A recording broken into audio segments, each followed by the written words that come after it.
Zero Malabar സഭ കുർബാന തർക്കത്തിൽ സമവായമായതായി സൂചന. ഞായറാഴ്ച ഒരു ഏകീകരണ കുർബാനയെങ്കിലും അർപ്പിക്കണമെന്ന് സർക്കുലർ ഇറക്കി. സഭാ നിർദ്ദേശം അംഗീകരിക്കുന്ന പള്ളികളിൽ നിലവിലുള്ള സ്ഥിതി തുടരുവാനും നിർദ്ദേശം. സഭാ നേതൃത്വം വിമത വിഭാഗവുമായി നടത്തിയ ചർച്ചയിലാണ് ധാരണ. കുർബാന അർപ്പിക്കുവാൻ തയ്യാറാകാത്ത വൈദികർക്കെതിരെ നടപടിയുണ്ടാകുമെന്നും major archbishop Mar Raphael തട്ടി.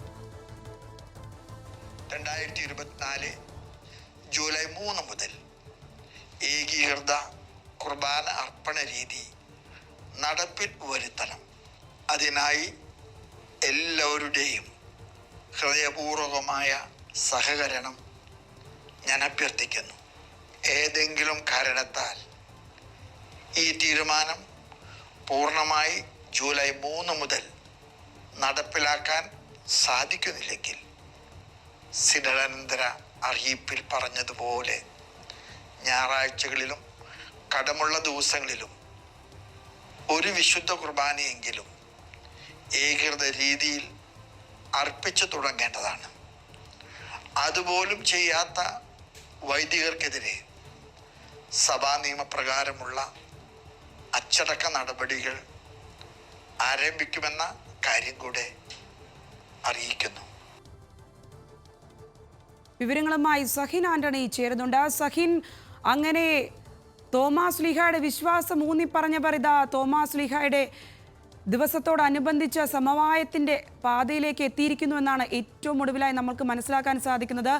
ഈ എത്തരത്തിലുള്ളൊരു സമവായ സൂചനയാണ് പുറത്തേക്ക് വരുന്നത്. എങ്കിലും ഇതിൽ നിന്ന് പിന്തിരിഞ്ഞു നിൽക്കുന്നവർക്ക് എതിരെ നടപടി സ്വീകരിക്കുമെന്നും പറയുന്നുണ്ടല്ലോ.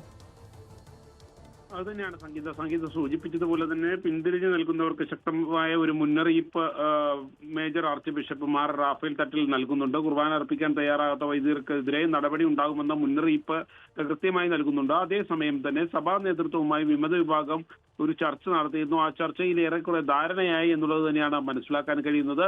സീറോ മലബാർ സഭയിലെ കുർബാന തർക്കത്തിൽ സമവായമായി എന്നുള്ള ഒരു സൂചന പുറത്തു വരികയാണ്. ഞായറാഴ്ച ഒരു ഏകീകരണ കുർബാനയെങ്കിലും അർപ്പിക്കണമെന്ന് സർക്കുലർ വീണ്ടും പുറത്തിറക്കിയിരിക്കുന്നു. മാത്രമല്ല സഭാ നിർദ്ദേശം അംഗീകരിക്കുന്ന പള്ളികളിൽ നിലവിലുള്ള സ്ഥിതി തുടരാം.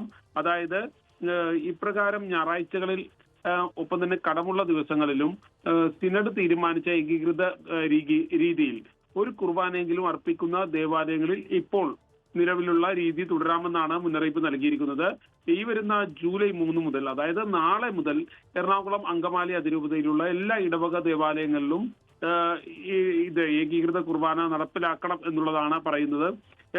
എല്ലാ ദിവസവും നടപ്പിലാക്കിയില്ലെങ്കിലും ഞായറാഴ്ചയും കടമുള്ള ദിവസങ്ങളിലും ഈ സിനഡ് തീരുമാനിച്ച ഏകീകൃത രീതിയിൽ ഒരു കുർബാനയെങ്കിലും അർപ്പിക്കേണ്ടതാണെന്ന മുന്നറിയിപ്പ് മേജർ ആർച്ച് ബിഷപ്പ് നൽകുന്നു. അത് സംബന്ധിച്ചുള്ള ഒരു നോട്ടീസും അദ്ദേഹം പുറത്തിറക്കിയിരിക്കുകയാണ്. നേരത്തെ സൂചിപ്പിച്ചതുപോലെ തന്നെ ഇതിനെതിരെ വിമത വിഭാഗം ശക്തമായ പ്രതിഷേധം രേഖപ്പെടുത്തിയിരുന്നു. മാത്രമല്ല ജനാഭിമുഖ കുർബാന അത് സിനഡ് നിയമങ്ങളിൽ ഉൾപ്പെടുത്തണം എന്നുള്ളതായിരുന്നു അവരുടെ ആവശ്യം. അക്കാര്യത്തിൽ ഒരു തീരുമാനമായിട്ടുണ്ടോ എന്നുള്ളത് ഇപ്പോഴും ഉറപ്പില്ല. പക്ഷേ വിമത വിഭാഗം ഏറെക്കുറെ ഇതിനോടെല്ലാം സമവായപ്പെട്ടിരിക്കുന്നു എന്നുള്ളതാണ് മനസ്സിലാക്കാൻ കഴിയുന്നത്. സംഗീത. ശരി സഹിൻ, സീറോ മലബാർ സഭയിലെ കുർബാന തർക്കത്തിൽ സമവായമായതായാണ് സൂചന. ഞായറാഴ്ചയിലും കടമുള്ള ദിവസങ്ങളിലും ഒരു ഏകീകരണ കുർബാനയെങ്കിലും അർപ്പിക്കണമെന്ന് സർക്കുലർ ഇറങ്ങിയിരിക്കുന്നു. വിശദമായ വിവരങ്ങൾ നൽകിയത് സഹിൻ ആന്റണിയാണ്.